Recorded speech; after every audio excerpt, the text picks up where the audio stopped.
Masha, I want to get your take on who is a dream opponent of yours that you want to face, or is there an opponent that you have already faced that you've said this is what I'm happy with it, or is there somebody that's out there that you said, boy, I would love to get in the ring with her or him, possibly. Well, I will. I always use the same person, and I was this close to having singles match with them, but we did end up tagging in Japan, and that would be Meiko Satomura. Definitely a dream opponent. I think we would have one hell of a match together. Masha, when I see your career and like I said, and everything that what Marvelous is doing, everything like that, is there any other promotions or anything like that that maybe, like I said, you would want to maybe connect with also? I mean, other than just Marvel, maybe have a like a partnership kind of per se, or is it just like you're gonna, Marvelous is gonna stick with everything that you're, unless with everything behind the scenes and everything.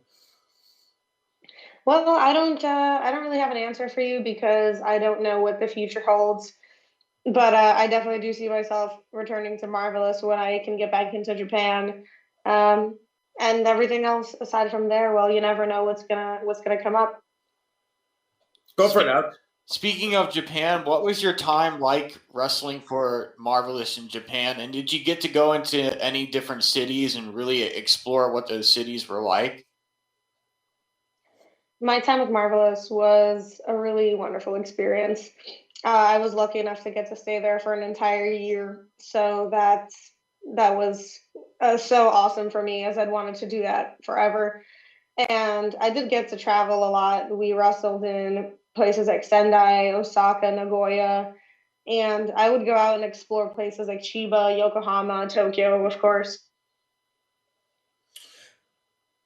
When I look at somebody, like I said, that's, I try to get a grip on knowing somebody, because it's stuff you don't get to see them on TV as much or something like that. You have to really skim through like YouTube or whatever it is or something like that. And to me, when I see somebody like yourself, Masha, I know, like I said, you're not on like you're not on a nationally simulcast like broadcast channel, but you're still a very successful wrestler.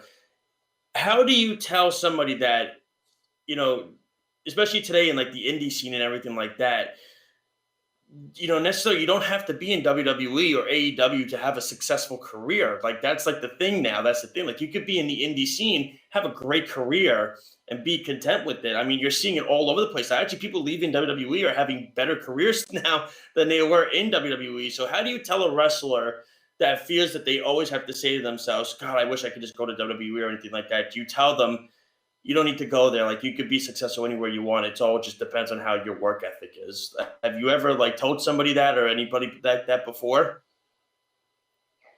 I don't see there being a reason if somebody says that they want to go to WWE that I should tell them not to go. There's something for everybody in wrestling, and everybody has different goals and aspirations. Some people want to go to New Japan, some people want to move to Japan forever, some people want to go to WWE, and all of those things are fine. So if somebody wants to go to WWE, well, there's ways to do it, and more power to them if that's what they want. Go for it, Alex. While in Japan, what were some of your favorite matches that you enjoyed performing and putting on in front of live crowds? What were the best matches that you like? What were the best performances for you in your eyes? If I had to pick a couple that they're out there, me going against Mio Momono in Marvelous was a really good match.